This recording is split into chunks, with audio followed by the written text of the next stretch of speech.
Hello, everybody. I thought it was an amazing meeting. He's a great leader of a very powerful, very strong country, China. And what can I say? We have, it was an outstanding group of decisions, I think, that was made. A lot of decisions were made, too. There wasn't too much left out there.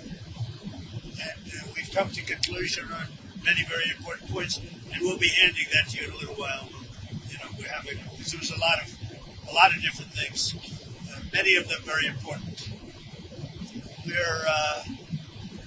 We're in agreement on so many elements, large amounts, tremendous amounts of the soybeans and other farm products are going to be purchased immediately, starting immediately. If you notice, President Xi authorized yesterday for China to start, did you know that, right? China to start buying in very large quantities of soybeans and other things, which I appreciated. That was a very nice gesture. And many other things like that. On fentanyl, we agreed that he was going to work very hard to stop the flow. It's a very complex subject because it's used for lots of different reasons, including anesthetics and things.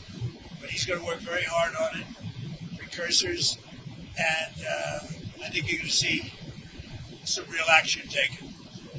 I've agreed, as you know, I put a 20% tariff on China because of the fentanyl coming in, which is it's a big tariff. And based on his statements today, I reduced it by 10%, so it's 10% instead of 20% effective immediately. I believe he's going to work very hard to stop the death that's coming in. But again, it's complex because of what fentanyl is, what the precursors do. So I think you're going to see a big difference. We've had discussions on many of the elements that you're talking about all the time. You're asking me questions, and most of those things were I think agreed to for the most part. I think we agreed to almost everything in a very acceptable form. I wouldn't say everything was discussed because of the things that probably, in retrospect, we could have discussed that we didn't, for some reason, didn't come up. But if you have any questions, let me know. Go ahead. What about chips, sir? Did he agree? Did you agree to sell any more down? Chips. We did discuss chips, and they're going to be talking to NVIDIA and others about taking chips. Look, we make great chips. NVIDIA is the leader. And I'll be speaking to Jensen from NVIDIA, but they're going to be discussing that with NVIDIA to see whether or not they can do. I said that's really between you and NVIDIA, but we're sort of the arbitrator or the referee. It's a little rough up here. The skies are a little rough. And just to clarify, sir, that is the downgraded Blackwell chips. You would authorize those to be exported? No, not the Blackwell. We're not talking about the Blackwell. That just came out yesterday. But a lot of chips, a lot of the chips. And that's good for us. How soon do you think you'd be able to sign an actual... Please, come on. You know what you do? Yeah, come on. Let me stand right over here. Yeah, hey, everybody, thanks. Let me just make a point on the chips. The president was saying there's so many chips we already sent to China, a lot of advanced chips, etc. And as he said, NVIDIA will talk to China and see what's possible. The Blackwell chips, of course, weren't discussed. We focused on export controls of China on rare earths, and they're going to keep those flowing, which is quite important. What are the major stumbling blocks that are left now to work through, and how soon do you think you could sign a trade deal with China? Well, I think pretty soon. We have not too many major stumbling blocks. We have a deal. Now, every year we'll renegotiate the deal, but I think the deal will go on for a long time, long beyond the year. We'll negotiate at the end of a year, but all of the rare earth has been settled, and that's for the world. I mean, worldwide. This, I guess you could really say this was a worldwide situation, not just the U.S. situation. So we continue to produce the rare earths and buy the rare earths and everything else, when you see from other countries. But China is that whole situation that roadblock is gone now. There's no roadblock at all on rare earth. That will hopefully disappear from our vocabulary for a little while. So And is that a 1 year pause on the policy they announced? It's a 1 year agreement, and we'll extend it after a year. And what will like we do. It's a 1 year deal that will, I think, be very routinely extended as time goes by. Jimmy, What will to your be new totally tariff- clear, they're not going to impose the rare earth controls that they proposed. President Trump and President Xi came to an understanding on that point. What will your new tariff rate on China's goods be once you sign a deal? Other than what the tariffs remain exactly the same. 55%. It's about it was 57. Now it's 47 And how long? because we reduced it by the fentanyl, because I believe they are really taking strong action. We've already seen the action on fentanyl, and they're taking very strong action. So we reduced to 10%. So that November date is gone when it was going to go up again. Yeah. Okay. That's right. So That's all. on fentanyl, they've agreed there are a variety of precursors. You may recall that actual fentanyl was scheduled by China in the president's first term successfully. There's certain precursors where they take whatever actions they need to control that. If they can control rare earths, we know they can control the precursors. And President Xi, I think, was very strong in saying he was going to enforce those laws internally. And of course, we'll watch that. And we'll He's work going to with be them. very strong in enforcing the fentanyl, everything having to do with fentanyl and regulations internally, including taking very strong measures against those that don't obey. And a variety of other tariffs still remain. Section 301 tariffs from the original, a variety of Section 232 tariffs. Some of these tariffs are, as the president mentioned, around 40%. For some individual products, it may go up to 100%, but as a general matter, it's about 45, 47%. So, sir, it sounds like you might be going to China then after the successful Yeah, meeting. that's another thing we agreed. I'll be going to China in April, and he'll be coming here sometime after that, whether it's in Florida, Palm Beach, or Washington, D.C. Did you read anything on the shipping fees, the 301 shipping investigation? Well, that's been So we're going to postpone that while we negotiate with them about that issue.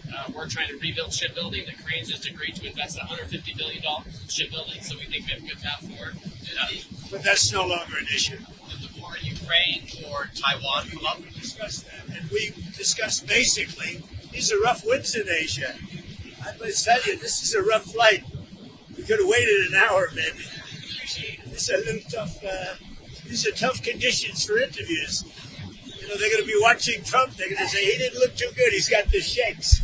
I don't have the shakes, but people are going to think I do. You're pretty solid. So Ukraine, it came up. Yeah, it did come up. Ukraine came up very strongly. We talked about it for a long time, and we're both going to work together to see if we can get something done.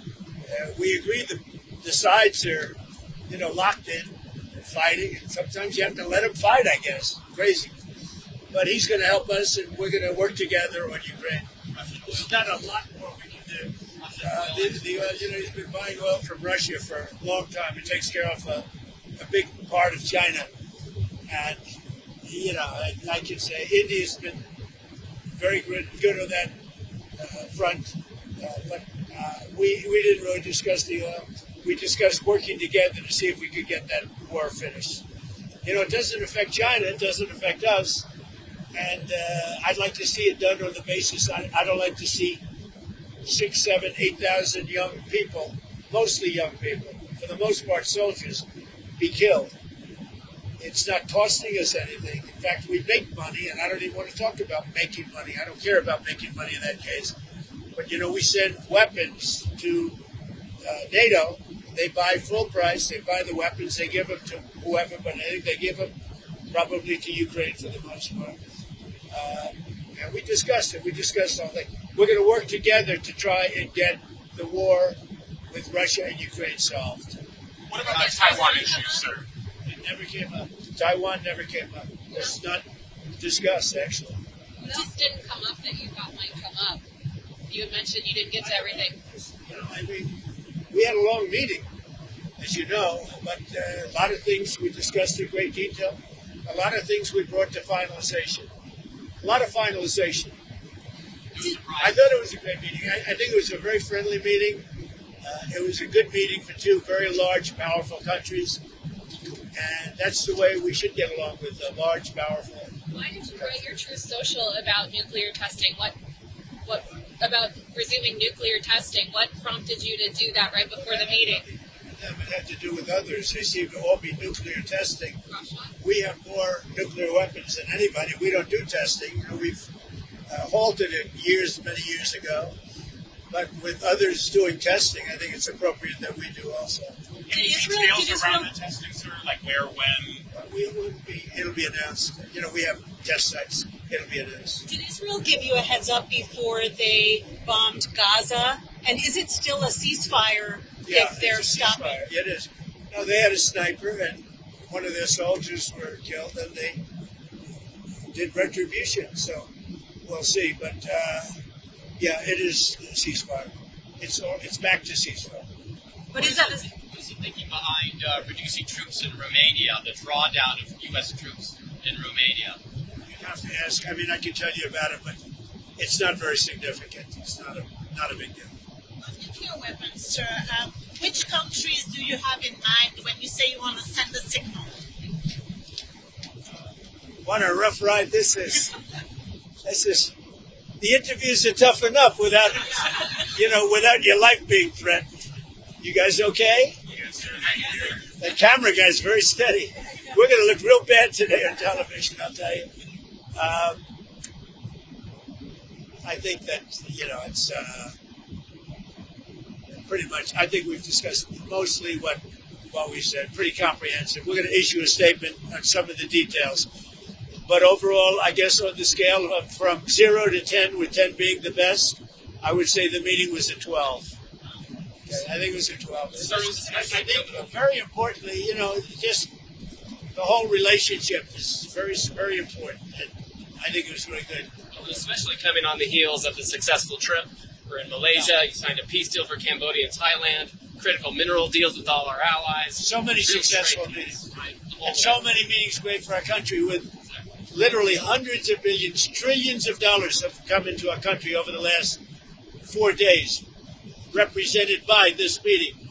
But trillions of dollars, where Toyota is going to build plants, $10 billion worth of plants. And, I could go over so many different companies coming in. They're pouring money into the United States. So beyond even this meeting, this was an unbelievable trip. And I hope you're glad you were a part of it. It was big. Every country, Japan, I mean, you look at South Korea, Japan, and so many other countries that we met there, they're investing tremendous amounts of money in the United States, like money that we've never seen before. Are there investments from China in the U.S., additional investments, anything like that? They have investments, and they will invest. And China, I think they feel very strongly. They congratulated me on the tremendous success that we've had, because there's never been a country that has had so much money come into it for purposes of investment, for building, for auto plants, for AI, etc. So he was very strong on congratulating me for that. But he didn't commit to any additional investment or outflow. We didn't really discuss it, but he would. Did you ever get through to Kim Jong-un about setting up a meeting? Does he have a phone? We never were able to talk because I was so busy. And really, this is why we came. I think it would have been maybe disrespectful to the importance of this meeting if we did that. So I'd come back with respect to Kim Jong-un. I'd come back if it was. What do you want to talk about with him? I had a great relationship with Kim Jong-un. I think if I didn't get elected, you would have had. If Hillary Clinton came in at the time, he doesn't like too many people other than me. If you want to know the truth, I think you would have had a big war. Could have been a very bad war too. Sort of with the nuclear announcement, just one more on the nuclear announcement. Do you worry that we're entering a more risky environment when it comes to nuclear issues? No, I don't think so. I think we have it pretty well locked up. But we have more than anybody. But I see them testing. I say, well, if they're going to test, I guess we have to test. I'd like to see a denuclearization because we have so many, and Russia has some. Russia's second, and China's third, and China will catch up within 4 or 5 years. I think de-escalation would be, they would call it denuclearization, would be a tremendous thing. And it's something, we are actually talking to Russia about that, and China would be added to that if we do something. Thank you all. It was a great success. It was a great honor. I mean, he's a tremendous leader of a very powerful country, and I give great respect to him, and we appreciate the fact that he came for this meeting. Thank you very much. Thank you, sir. Anything on Canada? Anything on Canada? We had a very nice conversation with him last night. We really did. Thank you.